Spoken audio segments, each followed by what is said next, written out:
Good morning guys, tayo po ay may client for today's video at siya po ay magpapariban with Brazilian Botox. So kung yung kanyang buhok is nasunog dahil sa bleach at iba pang kulay sa buhok, so dahil dyan is i-Brazilian Botox natin siya, rebanding. Ang gamitin natin pang reban is yung Bremode Milk Rebanding. So napatuloy na natin ang bulk niya, papatuloy natin at nasyampuhan na rin yan. Then papatuloy lang natin ng bahagya, then a-apply na po natin yung Bremode na letter A. Then ibababad natin yan ng 30 to 45 minutes.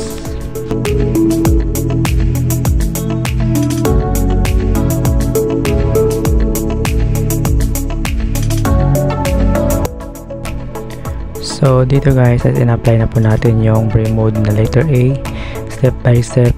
And sa pag-apply po guys is kailangan is 1 inch yung pagitan niya doon sa anit, dahil kapag nadikit yan, at iwasan din talaga na huwag madikit doon sa anit kasi matapang po yung Bremode. So kapag nadikit yan, maaari po siyang mapanot guys. So kailangan maingat yung paglalagay ng gamot sa client guys.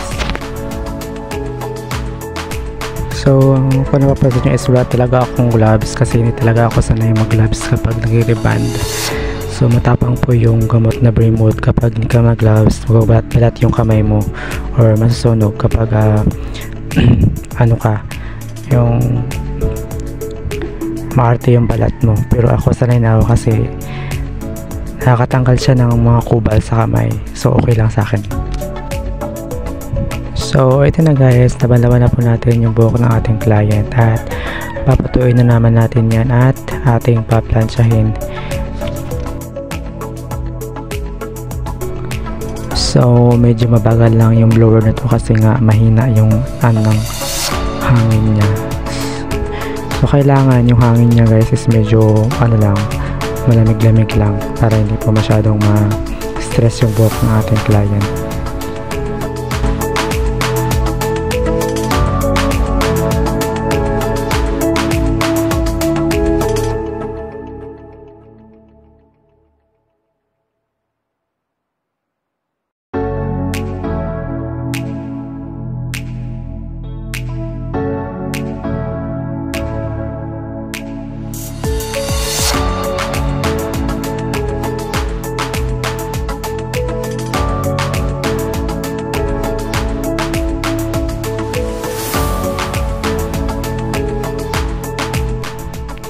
At ayan guys, tuyo na nga yung buhok ng ating client at atin naman itong paplansahin ngayon step by step. Kailangan maninipis lang kuha natin sa parte ng kanyang buhok para talagang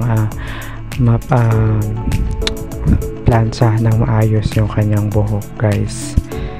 So syempre naglagay na rin ako ng balot sa kamay para hindi mainit.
So ito na guys, at hindi ko na po napakita yung procedure ng letter B na pag-apply ng gamot, kasi halos same na rin naman sila ng letter A na procedure.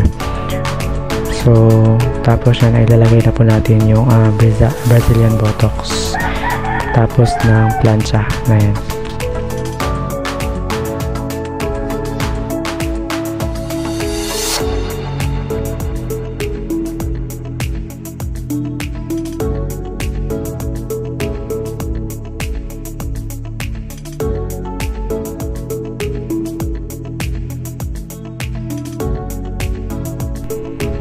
So dito guys ay inilagay na po natin yung Brazilian Botox. So hindi step by step na din po natin guys, kailangan dry yung kanyang buhok bago natin i-apply yung Brazilian Botox.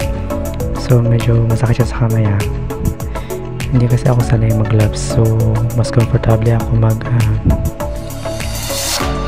hindi mag gloves kapag nilalagay ng gamot kasi natanggal yung mga kubal. Char.